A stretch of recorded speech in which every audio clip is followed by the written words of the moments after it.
مودی سرکار نے civil society اور صحافیوں کے خلاف پرتشدد مظاہروں کی ترغیب دینے کے الزام میں بغاوت کے مقدمات درج کر دیے ہیں۔ اتر پردیش اور مدھیہ پردیش نے 26 جنوری کو لال قلعے کی فصیل پر سکھ پرچم نصب کرنے اور کسانوں کو پرتشدد مظاہروں پر اکسانے کا الزام عائد کرتے ہوئے کانگریس پارٹی کے سرکردہ رہنما ششی تھرور اور 6 دیگر سرکردہ صحافیوں کے خلاف بغاوت کے مقدمات درج کیے ہیں۔ ان الزامات کے ثابت ہونے پر صحافیوں کو عمر قید کی سزا ہو سکتی ہے۔ وزیر اعظم عمران خان نے اقوام متحدہ کے زیر اہتمام تجارت و ترقی سے متعلق کانفرنس کے چوتھے سیشن سے ورچوئل خطاب کرتے ہوئے 5 نکاتی ایجنڈا پیش کیا ہے، جس میں مقروض ممالک کے لیے قرض ریلیف، مالی معاونت اور ترقی پذیر ممالک کے لیے بلا تعطل ویکسین کی فراہمی پر زور دیا گیا ہے۔ تفصیلات دیکھتے ہیں اس رپورٹ میں۔ رواں ہفتے وزیر اعظم عمران خان نے کہا ہے کہ کورونا وبا کے خاتمے تک مقروض ممالک کو قرضوں کی ادائیگی میں رعایت دی جائے۔ اقوام متحدہ کے زیر اہتمام تجارت و ترقی سے متعلق کانفرنس کے چوتھے سیشن سے ورچوئل خطاب کرتے ہوئے انہوں نے کہا کہ کورونا کی وبا نے بلا تفریق امیر اور غریب کو متاثر کیا ہے۔ ہمیں لوگوں کو وبا اور بھوک سے تحفظ دینا ہے۔ کورونا سے بچاؤ کی ویکسین ترقی یافتہ اور امیر ممالک میں لوگوں کو لگائی جا رہی ہے۔ وبا کے تدارک کے لیے سہولیات میں اضافہ کیا جائے اور ترقی پذیر ممالک کو بلا تعطل ویکسینیشن فراہم کی جائے۔ وزیر اعظم عمران خان نے ترقی کی راہ میں حائل رکاوٹ دور کرنے کے لیے 5 نکاتی ایجنڈا پیش کرتے ہوئے کہا کہ ترقی پذیر ممالک کے لیے $500 ارب کے امدادی فنڈ کا قیام عمل میں لایا جائے، ترقیاتی بینکوں کے ذریعے مالی معاونت میں توسیع کی جائے اور بدعنوان سیاستدانوں اور مجرموں کے زیر قبضہ چوری شدہ سرمایہ کی واپسی کے لیے اقدامات اٹھائے جائیں۔ انہوں نے کہا کہ ترقی پذیر ممالک کو مساوی اور قابل استطاعت ویکسین کی فراہمی کو یقینی بنایا جائے۔ وزیر اعظم نے کہا امیر ممالک کے پاس لوٹا ہوا $70 کھرب پڑا ہوا ہے۔ ہر سال $1000 ارب کی خطیر رقم ترقی پذیر ممالک سے ترقی یافتہ ممالک کے بینکوں میں چلی جاتی ہے۔ اس رقم کی ترقی پذیر ممالک کو واپسی کے لیے اقدامات کیے جائیں۔ ویڈیو لنک کے ذریعے خطاب کرتے ہوئے وزیر اعظم کا کہنا تھا کہ کورونا وبا نے پسماندہ طبقوں اور غریب ممالک کے لوگوں کو سب سے زیادہ متاثر کیا ہے۔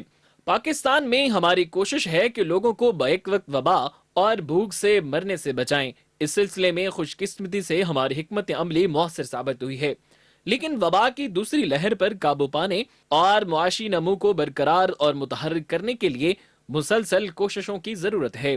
وزیر اعظم کا کہنا تھا کہ وبا کے خاتمے تک پائیدار ترقی کا حصول ایک خواب ہے۔ معروف امریکی صحافی اور براڈ کاسٹنگ کی دنیا میں منفرد انداز رکھنے والے عالمی شہرت یافتہ T V anchor Larry king 87 سال کی عمر میں انتقال کر گئے ہیں۔ 63 سال تک نشر و اشاعت سے منسلک رہنے والے براڈ کاسٹر کی تفصیلات جانتے ہیں اس رپورٹ میں۔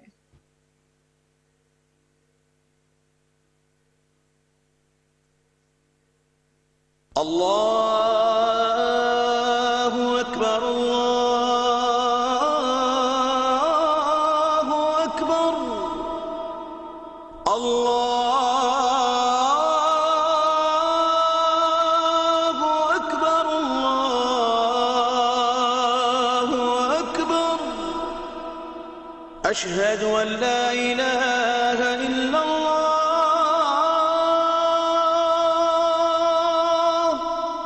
أشهد أن لا إله إلا الله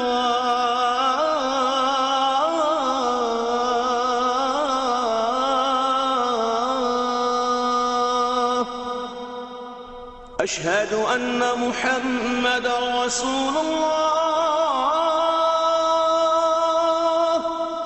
أشهد أن محمد رسول الله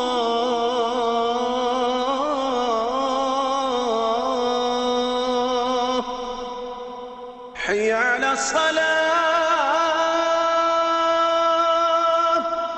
حي على الصلاة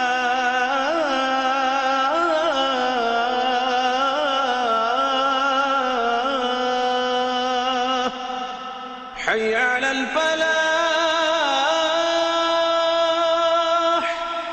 حي على الفلاح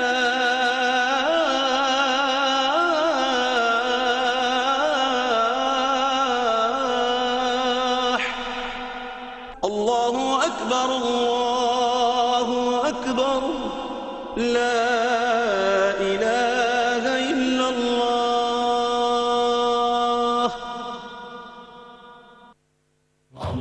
اللهم صل على سيدي. حضرت انس بن مالک رضی اللہ تعالیٰ عنہ سے روایت ہے کہ رسول اکرم صلی اللہ علیہ وسلم نے فرمایا، جس کو رزق کی کشادگی یا عمر کی درازی بھلی لگے وہ اپنے رشتہ داروں سے نیک سلوک کرے۔ اللهم صل على. معروف امریکی صحافی، ٹیلی ویژن میزبان اور براڈ کاسٹنگ کی دنیا میں اپنے منفرد انداز سے عالمی شہرت پانے والے لیری کنگ 87 سال کی عمر میں انتقال کر گئے ہیں۔ لیری کنگ اپنے مخصوص انداز میں انٹرویو کرنے کی وجہ سے پوری دنیا میں مقبول تھے۔ انہوں نے اپنے 63 سالہ صحافتی کریئر میں دنیا بھر مشہور سیاستدانوں، سیاسی و عوامی شخصیات سمیت دنیا بھر کے نامور اور مشہور لوگوں کے انٹرویو کیے۔ انہیں ریڈیو میں کام کرنے کا بہت شوق تھا۔ اتفاق سے ان کی ملاقات ایک ریڈیو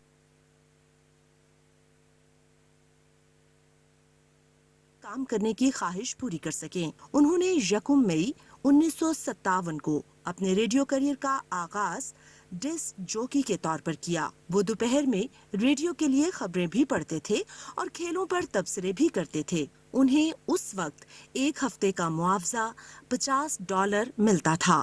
لیری کنگ کا اصل نام لارنس ہاروی زائگر تھا، جو بعد میں لیری کنگ میں تبدیل ہو گیا۔ انہوں نے پہلا انٹرویو ایک ہوٹل ویٹر کا کیا، اور بابی ڈارن وہ پہلے مشہور سنگر تھے جنہوں نے میامی میں لیری کنگ کو پہلا انٹرویو دیا۔ 1978 میں انہوں نے لیری کنگ شو کا آغاز کیا، جو پوری رات کو چلتا تھا، اور ملک بھر سے اس ریڈیو پروگرام میں لوگ اپنے ٹیلی فون کالز کے ذریعے شامل ہوتے تھے۔ 1985 میں انہوں نے ایک نجی امریکی ٹیلی ویژن چینل کے ساتھ لیری کنگ لائیو شروع کیا۔ پروگرام 25 سال تک چلتا رہا، اور 2012 میں انہوں نے لیری کنگ ناؤ کے نام سے پروگرام شروع کیا، جو 2020 تک اسکرین کی زینت بنا رہا۔ لیری کنگ کے تمام ٹی وی پروگرامز دنیا میں بے حد مقبول ہوئے۔ انہوں نے اپنے ایک انٹرویو میں کہا تھا، انہیں اپنے کام سے بے حد محبت ہے، انہیں سوال کرنا اچھا لگتا ہے اور لوگوں کا انٹرویو لینے سے لطف اندوز ہوتے ہیں۔ لیری کنگ کچھ دنوں سے بیمار تھے اور ایک ہسپتال میں داخل تھے۔ ان کی موت کی وجہ معلوم نہیں ہو سکی، تاہم امریکی میڈیا گروپس کے مطابق انہیں کرونا میں مبتلا ہونے کی وجہ سے ہسپتال لایا گیا تھا، جہاں وہ پچھلے ہفتے انتقال کر گئے۔ امریکہ میں بائیڈن انتظامیہ نے مشرق وسطی میں 2 ریاستی حل کی حمایت کر دی ہے اور طالبان کے ساتھ گزشتہ سال ہونے والے معاہدے پر نظر ثانی کا اعلان کر دیا ہے۔ نئی امریکی انتظامیہ اور اس کے ابتدائی اقدامات سے متعلق دیکھتے ہیں تفصیلات اس رپورٹ میں۔ امریکی صدر جو بائیڈن کی نئی انتظامیہ نے 29 فروری 2020 میں ہونے والے امریکہ طالبان امن معاہدے پر نظر ثانی کرنے کا اعلان کرتے ہوئے طالبان کے ساتھ نئے امن معاہدے کا اشارہ دیا ہے۔ امریکی مشیر قومی سلامتی جیک سیلون نے کہا ہے کہ گزشتہ سال ہونے والے تاریخی امن معاہدے پر نظر ثانی کریں گے اور امن معاہدے پر عمل درآمد سے پہلے اس بات کا جائزہ لیا جائے گا کہ آیا طالبان امن کے لیے اپنے جنگ بندی کے وعدوں پر عمل پیرا ہیں یا نہیں۔ انہوں نے کہا اس بات کا جائزہ لیا جائے گا کہ طالبان افغانستان میں تشدد ختم کرنے کی شرائط پر عمل درآمد کر رہے ہیں یا نہیں۔ امریکی مشیر کا کہنا تھا کہ امن معاہدے کے دیگر نکات کا بھی جائزہ لیا جائے گا اور دیکھا جائے گا کہ طالبان نے دیگر دہشت گرد اور شدت پسند گروہوں سے رابطہ منقطع کرنے کا وعدہ پورا کیا ہے یا نہیں۔ انہوں نے کہا ہم فوجیوں کی واپسی کے ساتھ جنگ ہمیشہ کے لیے ختم کرنا چاہتے ہیں۔ تفصیلات کے مطابق جو بائیڈن انتظامیہ نے کہا ہے کہ ٹرمپ کے دور میں طالبان کے ساتھ امن معاہدے کی شرائط کا جائزہ لے کر آگے کا لاہ عمل تیار کیا جائے گا اور اس بات پر غور کیا جائے گا کہ ان پر عمل درآمد کس طرح ہو سکتا ہے، کیونکہ اس امن معاہدے کے تحت امریکہ نے افغانستان سے اپنی فوجوں کا انخلا مکمل کرنا ہے۔ 2001 میں افغانستان پر امریکی حملے کے بعد اس وقت صرف 2500 امریکی فوجی افغانستان کی سرزمین پر موجود ہیں اور یہ گزشتہ 20 سالوں میں یہاں امریکی فوجیوں کی سب سے کم تعداد ہے۔ دوحہ میں ہونے والے بین الافغان مذاکرات ایک بار پھر غیر یقینی صورتحال کا شکار ہو گئے ہیں۔ افغان حکومت کا کہنا ہے کہ دوحہ امن مذاکرات تعطل کا شکار ہیں، جبکہ طالبان نے اس کی تردید کی ہے۔ تفصیلات کے مطابق حکومتی مذاکراتی ٹیم کے ترجمان نادر نادری نے اپنے ٹویٹر پر لکھا ہے کہ 9 دنوں سے فریقین کے درمیان مذاکرات نہیں ہوئے، جبکہ ترجمان افغان طالبان ڈاکٹر نعیم نے دوحہ میں بین الافغان مذاکرات میں تعطل کی خبروں کو غلط قرار دیا ہے۔ دوسری طرف امریکی صدر جو بائیڈن نے فلسطین سے متعلق ٹرمپ کی پالیسی سے انحراف کرتے ہوئے ایک بار پھر 2 ریاستی حل کی حمایت کر دی ہے۔ اقوام متحدہ میں امریکی سفیر نے اپنے ایک بیان میں کہا ہے کہ صدر بائیڈن مسئلہ فلسطین کے 2 ریاستی حل کی حمایت کریں گے۔ امریکہ فلسطین کی امداد بحال کرنے کا خواہاں ہے اور دونوں ممالک کے مابین سفارتی تعلقات بھی بحال کر دیے جائیں گے، جنہیں ٹرمپ کے دور صدارت میں معطل کر دیا گیا تھا۔ امریکی سفیر کا کہنا تھا دوسرے ممالک اسرائیل کو ضرور تسلیم کریں، لیکن اس سے مشرق وسطیٰ کا امن خراب نہیں ہونا چاہیے۔ رواں ہفتے امریکی ایوان میں سبکدوش ہونے والے امریکی صدر ڈونلڈ ٹرمپ کے خلاف مواخذے کا آرٹیکل سینٹ میں پیش کر دیا گیا ہے، جس پر کارروائی کا آغاز 8 فروری سے ہوگا۔ مواخذے کے حوالے سے امریکی صدر جو بائیڈن کہتے ہیں کہ اس کا رد عمل آئے گا، لیکن اگر مواخذہ نہ کیا گیا تو اس کے بہت برے اثرات ہوں گے۔ دوسری جانب ٹرمپ نے بائیڈن انتظامیہ کو مشکل وقت دینے کے لیے اور عوامی رابطہ مہم تیز کرنے کے لیے باقاعدہ دفتر کھول لیا ہے، جس میں ٹرمپ کے ایجنڈے کو آگے بڑھانے کے لیے سرگرمیوں کا آغاز کیا جائے گا۔ عالمی ذرائع ابلاغ کے مطابق ٹرمپ عوامی ریلیوں کا آغاز کر کے حکومت کو مشکلات میں ڈالنے کے لیے ملک گیر تحریک کا آغاز کرنے والے ہیں۔ کورونا وائرس کی ابتدا اور اصلیت کو جاننے کے لیے عالمی ادارہ صحت کی ایک ٹیم چین جا پہنچی ہے۔ ماہرین نے 2 ہفتوں کے لیے کوارنٹین رہنے کے بعد وائرس کی زد میں آنے والے شہر ووہان میں تحقیق کا کام شروع کر دیا ہے۔ آئیے تفصیلات جانتے ہیں اس رپورٹ میں۔ چین کے شہر ووہان سے ظاہر ہونے والے کرونا وائرس نے عالمی وبا کی شکل اختیار کرتے ہوئے گزشتہ 1 سال میں 10 کروڑ سے زائد لوگوں کو متاثر کیا ہے اور 22 لاکھ سے زیادہ لوگ اس کی بھینٹ چڑھ گئے ہیں۔ اس وائرس کی ابتدا کو جاننے اور اس کی اصلیت کو جانچنے کے لیے عالمی ادارہ صحت کے ماہرین کی ایک ٹیم گزشتہ 2 ہفتوں سے چین کے شہر ووہان میں مقیم ہے۔ ماہرین کی ٹیم نے ووہان شہر کے ایک ہوٹل میں اپنا قرنطینہ پیریڈ ختم ہونے کے بعد چین کے سائنسدانوں اور طبی ماہرین سے روبرو ملاقاتوں کا سلسلہ شروع کر دیا ہے۔ ماہرین کی ٹیم اپنے فیلڈ ورک کو مکمل کرنے کے لیے مزید 2 ہفتے اسی شہر میں قیام کرے گی۔ اپنے قیام کے دوران عالمی ادارہ صحت کی ٹیم ووہان میں لیبارٹریز، مارکیٹس اور ہسپتالوں کا دورہ کرے گی، وہاں موجود عملے، ہیلتھ ورکرز اور ابتدا میں وبا کا شکار ہونے والے مریضوں سے ملاقاتیں کرے گی۔ چینی وزارت خارجہ کا کہنا ہے کہ ماہرین کی تحقیق کی ٹیم سیمینارز میں شریک ہوگی، مختلف جگہوں کے دورے کرے گی اور تحقیقات کے حوالے سے اپنا فیلڈ ورک مکمل کرے گی۔ اس تحقیقاتی ٹیم کی قیادت عالمی ادارہ صحت کے ماہر وبائی امراض پیٹر بین ایمبیرک کر رہے ہیں۔ ٹیم کی آمد میں تاخیر اور شیڈیول میں رد و بدل کی وجہ سے عالمی ادارہ صحت کے سربراہ کو امریکی سابق صدر ڈونلڈ ٹرمپ کی طرف سے تنقید کا نشانہ بھی بنایا گیا تھا، جبکہ ووہان شہر کے رہائشیوں نے عالمی ادارہ صحت کے ماہرین کی آمد کو خوش آئند قرار دیتے ہوئے کہا ہے کہ مہلک وائرس کے متعلق تحقیق بہت ضروری ہے۔ ووہان کے رہائشیوں کا کہنا ہے کہ ہم اس حق میں ہیں کہ شہر میں ظاہر ہونے والے وائرس سے متعلق مزید تحقیق کی جائے تاکہ اسے مکمل طور پر کنٹرول کرنے میں مدد مل سکے۔ ووہان کے ایک ہوٹل میں کام کرنے والے 30 سالہ ژانگ ژو کا کہنا ہے کہ ابتدا میں ان کے شہر ووہان کو تنقید کا نشانہ بنایا گیا، اسے وائرس سے جوڑا گیا۔ ان کی خواہش ہے کہ اس کی تحقیق ہو، اس کی اصلیت اور ابتدا کا پتہ چلنا بہت ضروری ہے تاکہ ہمارے شہر پر آنے والا الزام ختم ہو سکے۔ انٹرنیٹ کیفے پر کام کرنے والے 82 سالہ ٹو زینگ وینگ کا کہنا ہے کہ ان کے خیال میں ووہان سے وائرس کی ابتدا نہیں ہوئی، یہ کسی اور جگہ سے ہوئی ہے، لیکن اگر اس بات کا پتہ چل جائے تو اس کو پھیلنے سے روکنے کے لیے اقدامات کرنے میں آسانی ہو جائے گی۔ یونیورسٹی کے طالب علم ویویان ڈونگ کا کہنا ہے کہ ان کے خیال میں یہ بہت اچھا ہے کہ عالمی ادارہ صحت کی ٹیم اس وبا کی جڑ کو پکڑ لے اور دنیا کے سارے ممالک مل کر اپنی مشترکہ کوششوں سے اس وبا کا خاتمہ کریں، کیونکہ چین میں بھی گزشتہ مہینے سے وبا کے مریضوں میں اضافہ ہو رہا ہے۔ دنیا بھر میں عالمی وبا کرونا کی دوسری لہر شدت کے ساتھ جاری ہے۔ وبا سے متاثرہ مریضوں کی تعداد میں یومیہ 8 لاکھ نئے مریضوں کا اضافہ دیکھنے کو مل رہا ہے، جبکہ 22 لاکھ سے زائد لوگ لقمہ اجل بن گئے ہیں اس کا شکار ہو کر۔ دنیا بھر کے کئی ممالک میں ویکسین کا عمل بھی شروع ہو چکا ہے۔ آئیے وبا اور ویکسین کی مشترکہ حال جانتے ہیں اس رپورٹ میں۔ دنیا بھر میں کرونا کی دوسری لہر جاری ہے، جس کی وجہ سے بہت سے ممالک میں کرفیو، لاک ڈاؤن اور بندشوں کا سلسلہ چل رہا ہے۔ دنیا کے متمول اور امیر ممالک میں کرونا وبا سے بچاؤ کے لیے ویکسینیشن کا عمل شروع ہو چکا ہے اور مختلف مراحل میں لوگوں کو ویکسینیشن لگائی جا رہی ہے۔ فائزر، مودرنا،